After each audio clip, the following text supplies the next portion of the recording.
Ассалаумағалейкум, армысыздар құрметті әлем қазақ билеті ұмытқан азаматтар.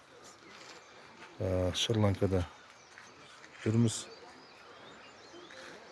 Мынау 9-ярочный мост дейді. 4-5 күндей болды жүргенімізге.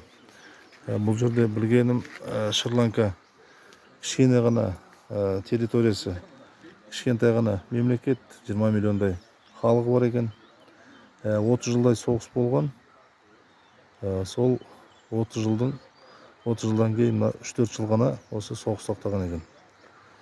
3-4 жыл ғана соғыс тоқтаған. Сол енді 3-4 жылдың ішінде мына қазір мемлекет туризмнің арқасында қазір күн көріп отыр. Бұл жерде мына цейлонский чай шығады. Неше түрлі мына кокос дейді, мына тропический банан, ананас, біз жеп жатқан көптеген нәрселер осы жерде шығады. Сонымен цейлонский чай деген міне астымызда. Мынаның бәрі чай. Мынаның бәрі цейлонский чай біз ішіп жатқан.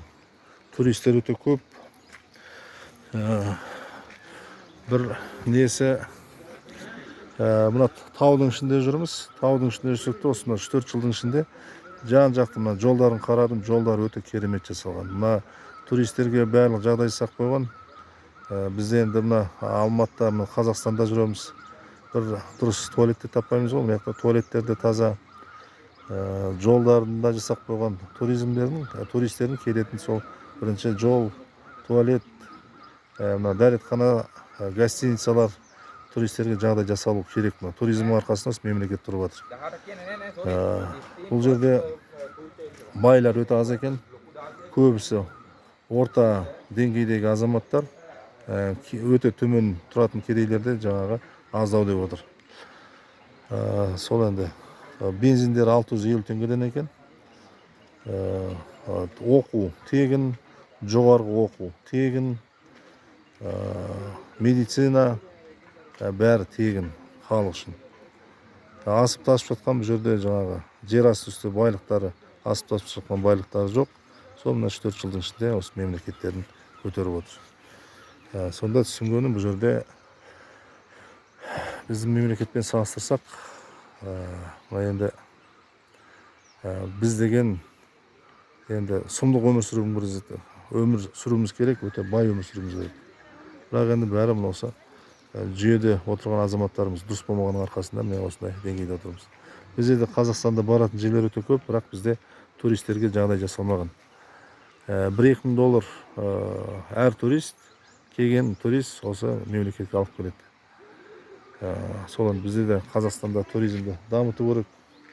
Қазақстанда туризм дамып жатса, ол да бізге біраз бюджетке де, және қарапайым халыққа да ақша алып келеді. Таудың арасында қалай сақ болған, осы туристердің арқасында бәрі өмір сүріп жатыр.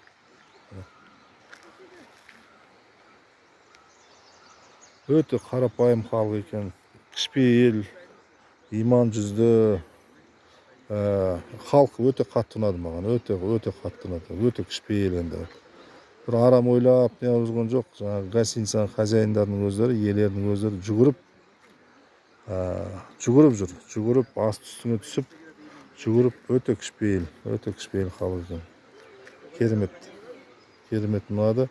Енді ел көріп, жер көргеннен кейін біздің ой өрісімізде кеңейеді, тәжірибе алсамыз, жан жақты өсеміз, руханida өсеміз. Той-томалаққа көп ақша жұмсағанша, әр қазағым бір 2-3 ай тойға бармаса, өстіп ақша кішкене жинап, шетел аралаған дұрыс болады деп ойлаймын қазағымыз. Енді той-томалақ 7 сайын тойға барамыз. Бір күндік,